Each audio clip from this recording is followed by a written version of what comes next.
আসসালামু আলাইকুম everyone, welcome back to my channel. তো বন্ধুরা, সবাই কেমন আছো? আশা করি ভালো আছো। যে যেখান থেকে আমার ভিডিওটা দেখো বা দেখে থাকো, তো সবাইকে আন্তরিক ধন্যবাদ জানাচ্ছি এবং সবাইকে ধন্যবাদ জানিয়ে আজকের ভিডিওটা শুরু করতেছি।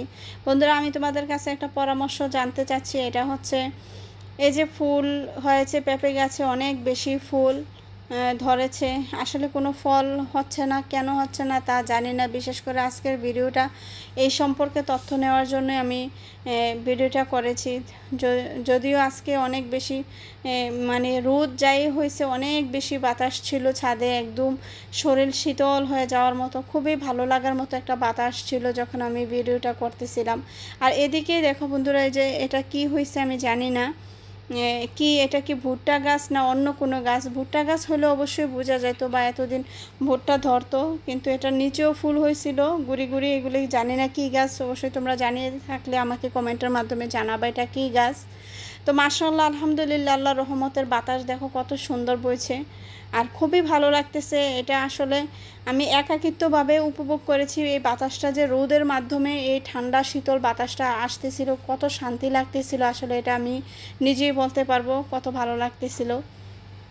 তো যাই হোক, মেন কথার মধ্যে আসা যাক।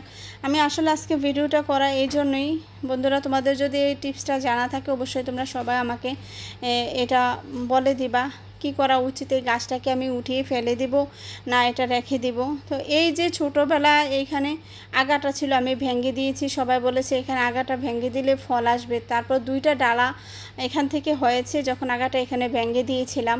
তো দুইটা ডালা হওয়ার পরও যে সেই ফুল অনেক বেশি আসতেছে, বাট এখানে কোনো হচ্ছে আমি কোনো ফল পাচ্ছি না। তো আসলে এটা কি ফল ধরবে না ধরবে না সেটাও আমি জানি না, সেজন্য আমি তোমাদের সাথে শেয়ার করলাম। এটা কি করা উচিত আমি বুঝতে পারতেছি না।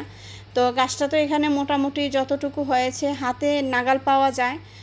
তো এটা কি করব? এটা কি কোনো ফল আসার সম্ভাবনা আছে কি, বা কিছু করলে ফল আসবে কি না, এটা আমাকে অবশ্যই তোমরা জানাবা। আমি অপেক্ষায় থাকব।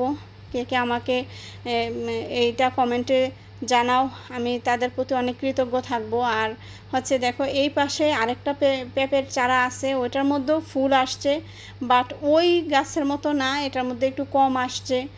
তো এটাই আমি বিশেষ করে আজকের ভিডিওতে তোমাদেরকে বলবো। আমাকে এটা সলিউশন তোমরা অবশ্যই আশা করি দিবা, এটা জানা থাকলে। আর এদিকে হচ্ছে আমার বোনের যে বাসাটা, এটা দেখা যাচ্ছে এখানে বিল্ডিংটা করে রেখেছে। আমার বাসার ছাদ থেকে অবশ্যই সুন্দরভাবে দেখা যায়, যেহেতু কাছাকাছি, বেশি দূরে না আমার আপুর বাসাটা। আমার আপুর বাসার ছাদের উপরে গেলেও আমি তোমাদেরকে দেখিয়েছি ভিডিওর মধ্যে, আমার বাসার যে ছাদটা ওইটাও দেখিয়েছিলাম। তো যাই হোক, আমার বাসার ছাদ থেকে আমার আপুর বাসাটা দেখাচ্ছি। আর আমার আপুর বাসার মানে ছাদের পাশে হচ্ছে কৃষ্ণচূড়া গাছগুলি, অর্থাৎ অনেক বড় বড় গাছ। এখানে কৃষ্ণচূড়া ফুলগুলি খুবই সুন্দর লাগতেছে, এমন একটা ওয়েদার। আর এই গাছগুলি আর হচ্ছে আমার আপুর বিল্ডিংটা মাঝামাঝি, মানে খুবই ভালো লাগতেছে ভিউটা। তো আর কি বলবো, অনেক সুন্দর লাগতেছে। তোমাদের কাছে আজকের ভিডিওটা কেমন লাগলো অবশ্যই আমাকে কমেন্টের মাধ্যমে জানাবা। আর বিশেষ কিছু বলবো না। তো কি হলো না হলো বা কী করতে হবে পেঁপে গাছটাকে অবশ্যই জানিয়ে দিবা তোমরা সবাই, যে যার জানা থাকে সে। তো আর বেশি কিছু বলবো না, এখানে বিদায় নিলাম।